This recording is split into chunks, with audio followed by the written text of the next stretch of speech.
Welcome to our channel. నేను యజ్ఞమూర్తి. నిత్యానంద స్వామి అత్యంత వివాదాస్పద స్వామిగా చాలా ప్రాచుర్యమైన వ్యక్తి.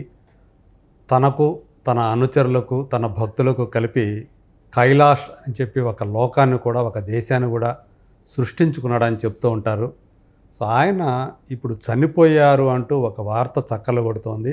ఇందులో ఎంత నిజం ఉంది ఏంటి అనే విషయాల్ని పంచుకోవడానికి మనతో పాటు ఉన్నారు సీనియర్ జర్నలిస్ట్, విశ్లేషకులు జగదేవ్ గారు. జగదేవ్ గారు సార్, ఏంటి సార్ ఈ నిత్యానంద స్వామి మళ్ళీ వార్తలోకి ఎక్కారు, కానీ ఆయన చనిపోయాడని చెప్పేసి వార్తలు వస్తున్నాయి. ఆయనకు సంబంధించిన దగ్గర బంధువులు ఎవరో ఆయన చనిపోయినట్టుగా చెప్తున్నారని చెప్పేసి అంటున్నారు. ఇందులో ఎంతవరకు వాస్తవం ఉందంటారు? ఎంతవరకు వాస్తవం ఉందనేది ఎందుకు ఈ సందేహం వచ్చిందంటే, ఆయన దగ్గర బంధువు మేనలుడు వరుస అయిన వాడు ఈ సమాచారాన్ని బయటికి అనౌన్స్ చేశారు. కానీ ఆయన సన్యాసి జీవితంలో ఉన్నారు కాబట్టి ఇట్లాంటి పూర్వాశ్రమంలో మేనలుడు అయితే అయ్యుండొచ్చు, కానీ ఇప్పుడు ఆ బంధాలు అంటూ ఏ ఉండవు. ఓకే. పైగా నిత్యానంద గారు ఎప్పుడూ తన ప్రవచనాలతో, తన సూక్తులతో చాలా జోవియల్గా హాస్యం మింగిల్ చేస్తూ ఇంగ్లీష్లో కూడా చాలా సింపుల్ పదజాలాలతో స్పీచ్ ఇస్తూ ఉంటారు. మీరు చాలాసార్లు చూసే ఉంటారు. సో అలా చెప్పినప్పుడు ఆయన చాలా సందర్భాల్లో చెప్పింది ఏమిటంటే, నేను 300 సంవత్సరాలు బతుకుతా. ఆయన చాలా సందర్భాల్లో దీన్ని పునరుద్ఘాటించాడు. ఆయన నేను ఇదే శరీరంతో ఇంతే యవ్వనంగా 300 సంవత్సరాలు నేను బతికి చూపిస్తా అని కూడా ఆయన ఛాలెంజ్ చేసిన సందర్భాలు ఉన్నాయి. దానికి చాలామంది ఫారెన్ భక్తులు కూడా అడిగితే మనిషి అనేవాడు అది ధ్యానంతో, మెడిటేషన్ ద్వారా, భగవంతుడి మీద ఉన్న నమ్మకంతో ఎప్పుడు మనసు నిర్మలంగా ఉంచుకుంటే అదే సగం ఆరోగ్యం. సో అటువంటి ఆరోగ్యంతోనే నేను ఖచ్చితంగా 300 సంవత్సరాలు బతికి తీరుతానని కూడా ఛాలెంజ్ అంటే చెప్పారు ఆయన. అదే యవ్వనంతో ముసలితనం రాదు తనకు అన్నట్లు. ఎస్. అలాగే ఇప్పుడు నాకు తెలిసి ఆయనకి మామూలుగా 50+ ఉంటాయి ఆయనకి, కానీ ఫేస్లో అది ఎప్పుడు కనబడదు. ఎప్పుడు స్మైల్గానే ఉండి ఒక తలపాగతో, బొట్టుతో చాలా క్యాజువల్గా, జోవియల్గా ఉంటారు. తన ఒక సన్యాసిని, తన ఒక ప్రవచనకర్తనో లేదంటే ఒక ఆశ్రమానికి పెద్దనో అన్నట్లా కాకుండా చాలా సింపుల్గా ఉంటారు. బట్ ఆడంబరాలకి కొంచెం ప్రాధాన్యత ఇస్తాడు ఆయన. విలాసాలు అయితే తక్కువేం లేదు, బేభత్సంగా ఉంటాయి. మీరు అన్నట్టు సరిగ్గా ఇప్పటికి ఒక 15 ఏళ్ళ కిందట వెనక్కి వెళ్తే సినీ నటి రజిత గారితో వ్యవహారం రావడం, దానికి సంబంధించిన ఒక వీడియో లీక్ అవ్వడం, ఆ తర్వాత ఆయన ఒక్కసారిగా అంతవరకు ఎవరికీ తెలియని నిత్యానంద స్వామి అందరికీ తెలియడం ఒక వంతు అయితే, కొంత అభాస పాలయ్యారు. తర్వాత ఆయన కోర్టులో స్టే తెచ్చుకున్నారు. ఇది నేను భక్తురాలకి ఏదో అభయమిస్తున్నప్పుడు దాన్ని వ్యక్తీకరించారు, లేకపోతే అది నేను కాదు అని కూడా ఆయన చెప్పుకొచ్చారు. ఆ తర్వాత ఒక్కొక్కటిగా ఆయన మీద ఎలిగేషన్స్ అన్ని బయటకు వచ్చాయి. బట్ అప్పటికే దేశవ్యాప్తంగా ఆయనకి చాలా చోట్ల ఆశ్రమాలు కూడా ఉన్నాయంట. సో అది జరిగి కొన్నాళ్ళకు అందరూ మర్చిపోయిన తర్వాత మరలా ఆయన ప్రవచనాలతో అంతా బయటకు వచ్చినప్పటికీ, మీరు అన్నట్టు అక్కడ అమెరికా దగ్గర ఈక్వెడార్ దగ్గర దీవులు ఏవి ఉంటే స్పెషల్గా ఒక దీవు కూడా కొని దానికి కైలాష్ అంటే శివుడు ఉండే కైలాసం అన్నట్టుగా ఒక నామకరణం చేసి దానికి ప్రత్యేకంగా కొన్ని కరెన్సీ కూడా ఇంట్రడ్యూస్ చేశాడు ఆయన. అంటే దానికి ఒక ప్రత్యేక దేశంగా గుర్తింపు ఇవ్వాలని కూడా ఆయన యుఎన్ఓలో అప్లికేషన్ కూడా పెట్టాడంట. ఆయన ఐక్యరాజ్య సమితికి అప్లికేషన్ కూడా పెట్టడం జరిగింది. సో ఆల్రెడీ కరెన్సీ కూడా ఇంట్రడ్యూస్ చేశారు. ఇది ఒక సపరేట్ దేశం. ఈ దేశంలో తనే అన్ని ఒక ప్రభువుగా, ఒక రాజుగా చలామణి అవుతారు. నన్ను నమ్ముకోనికి వచ్చేవాళ్ళు నాతో పాటు, నేను ఎలాగైతే కనీసం 300 సంవత్సరాలు బతుకుతా అని చెప్తున్నాను, నాతో పాటు ఉండి ఈ భూమి మీద ఈ దీవిలో ఉండే వాళ్ళు కూడా ఎవ్వరు కూడా 200 సంవత్సరాలు తక్కువ లేకుండా బతుకుతారు, బతికి చూపిస్తారని కూడా ఆయన చెప్పడం జరిగింది చాలా సందర్భాలు. సో అట్లాగా ఎప్పుడూ ప్రవచనాలతో హుషారుగా ఉండి ప్రతిదీ కూడా సింప్లిఫై చేస్తూ, సింపుల్ పదజాలాలతో దాన్ని కొంచెం హాస్యం జోడిస్తూ చెప్పే ఆ వ్యక్తి గత కొద్ది రోజులుగా ఎక్కడ వీడియోస్ అయితే రాలేదు. మేబీ నేనేమనుకున్నానంటే, ఇవాళ రేపు సోషల్ మీడియా వస్తే ఏదైనా కాంట్రవర్సీ అయితే కానీ ఆ వీడియోస్ బయటికి రావట్లేదు.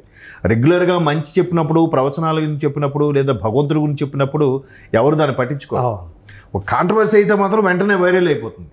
సో కాంట్రవర్సీలో ఏం లేవేమో, అందుకు ఆయనకు తెలియట్లేదేమో అనుకున్నాం. బట్ ఇవాళ ఆయన దూరపు బంధువు ఆయన ఇచ్చిన స్టేట్మెంట్ ప్రకారం గత శివరాత్రి నుంచి కూడా ఎటువంటి చేయలేదు అని కూడా అంటున్నారు. మరి అది ఎంతవరకు వాస్తవం అనేది తెలియదు. ఈవెన్ నిత్యానంద స్వామి ఆశ్రమం సంబంధించిన అధికార ప్రకటన వస్తే కానీ దాన్ని మనం ధృవీకరించలేం. ఎవరో కూడా దాని మీద అధికారికంగా ఎవరో చెప్పలేదు. అంటే మీరు అన్నట్టు మా శివరాత్రి నుంచి ఆయన ఎవరికి టచ్లో లేడు అని చెప్పేసి. అవును. మామూలుగా ఆయనకి రెగ్యులర్గా ఒక మీడియా ఉంటుందంట. అవును. వాళ్ళతో ఎప్పుడు మాట్లాడుతూనే ఉంటాడంట. అవును.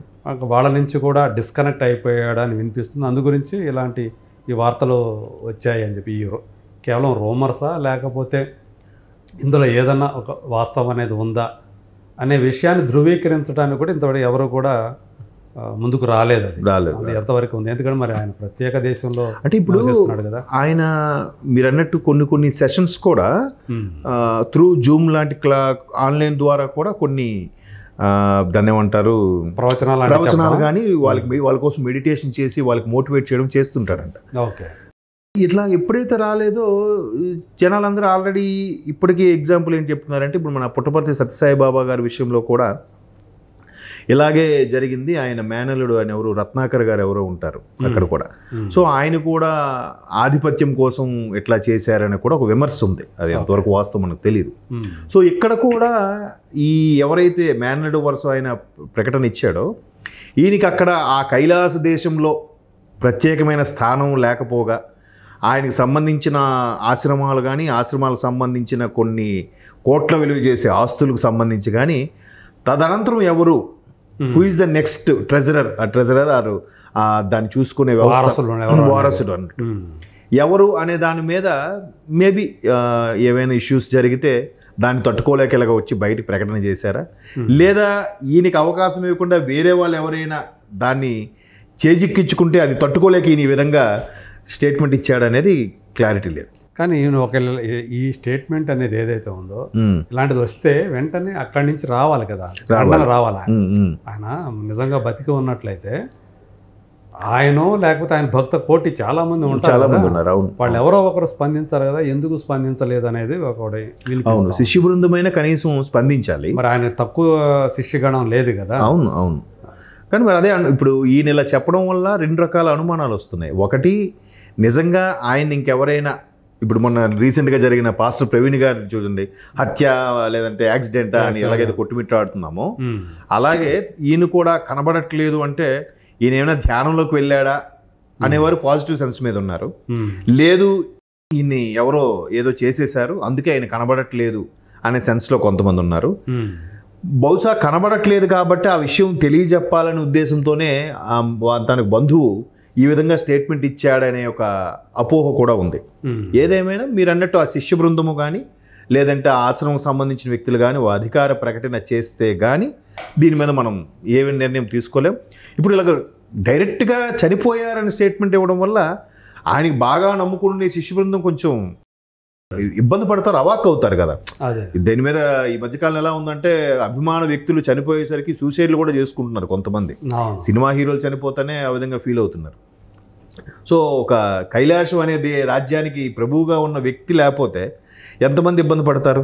సో ఈయన అంత ధైర్యంగా స్టేట్మెంట్ ఇచ్చాడంటే there is something behind the scenes అన్నమాట. ఒక డౌట్ ఉంటుంది, ఇప్పుడు సపరేట్ దేశం పెట్టుకున్నాడు కదా, దాంట్లో కూడా శాంతి భద్రతల సమస్యలు ఏమి ఉండవు అనమాట నాకు తెలిసి. అంతే కదా, ఉండవు. వాళ్ళందరూ భక్త వాళ్ళే ఉంటారు. ఒకవేళ ఇన్ కేస్ ఏదైనా ఒక అవాంఛనీయ ఘటన జరిగితే అక్కడ పరిస్థితి ఏంటి? మరి ఆయనే ప్రభువు, ఆయనే రాజు, ఆయనే సర్వాధికారి కాబట్టి ఆయన దృష్టికి వెళ్తే ఎవరైనా తీసుకెళ్తే ఏదైనా ఇష్యూ, లేకపోతే ఆ దీవిలోనే సమస్య పోతుంది, బయట వరకు రాదు. అందుకే సెపరేట్గా దీవి పెట్టుకున్నది. అందుకని అక్కడ అంటే ఏమీ తెలియకూడదు, బయట ప్రపంచానికి ఆయన మీద ఎవరు అజమాయిషీ ప్రదర్శించకూడదు. ఆయనే ప్రభువు, ఆయనే ప్రభువు, ఆయనే రాజు, ఆయనే సర్వాధికారి కాబట్టి ఇంకా బయటికి విషయాలు వెళ్ళకూడదు, బయట విషయాలు లోపలికి వెళ్ళకూడదు. కాబట్టి ఒకవేళ వచ్చినా మనకు తెలియనివ్వకపోవచ్చు, ఒకవేళ తెచ్చినా ఆయన లోపలగా సాల్వ్ చేస్తాడేమో మనకు తెలియదు. బట్ ఈ అసలు ప్రపంచ సమాఖ్య దీన్ని ఎలా యాక్సెప్ట్ చేస్తుంది అనేది కూడా క్వశ్చన్ మార్కే. ఇప్పుడు ఆయన ఐక్యరాజ్య సమితికి అర్జీ పెట్టుకున్నాడు, నాదొక ఇప్పటికీ 7-8 years అవుతుందండి నాది ప్రకటించి కూడా. అంటే ఇప్పటికీ 192-194 దేశాలు ఉన్నాయి ప్రపంచంలో. ఇది 195దో 196 దేశంగా ప్రకటించమని ఐక్యరాజ్య సమితి కూడా ఆయన అర్జీ పెట్టుకున్నాడంట. మరి అట్లా ఎలా అవుద్ది? అలా పెట్టుకున్నప్పుడు ఏదైనా సమస్య వస్తే ఖచ్చితంగా ఐక్యరాజ్య సమితి దాంట్లో ఇన్వాల్వ్ అవ్వాల్సిందే. మరి వాళ్ళు యాక్సెప్ట్ చేశారో లేదో మనకైతే ఇంకా క్లారిటీ అయితే రాలేదు. ఇప్పుడు ఏదైతే ఇప్పుడు బంధువు చెప్పాడో అది నిజమా కాదా అనే విషయం కూడా మనకు రూఢి కావాలి కదా. కావాలి త్వరలోనే అది అవుతుందని చెప్పేసి కోరుకుందాం. మరి అంతే, అంటే ఉన్నారా లేదా అనే విషయం తెలియాలిగా ప్రపంచానికి. మీరు అన్నట్టు ఆశ్రమం వాళ్ళు శిష్యు బృందం ఎవరో ఒకరు ప్రకటించాలి, లేదంటే ఇది ఇప్పటికీ ఇలాగే ఉండిపోతుంది doubt. Okay, thank you. Thank you.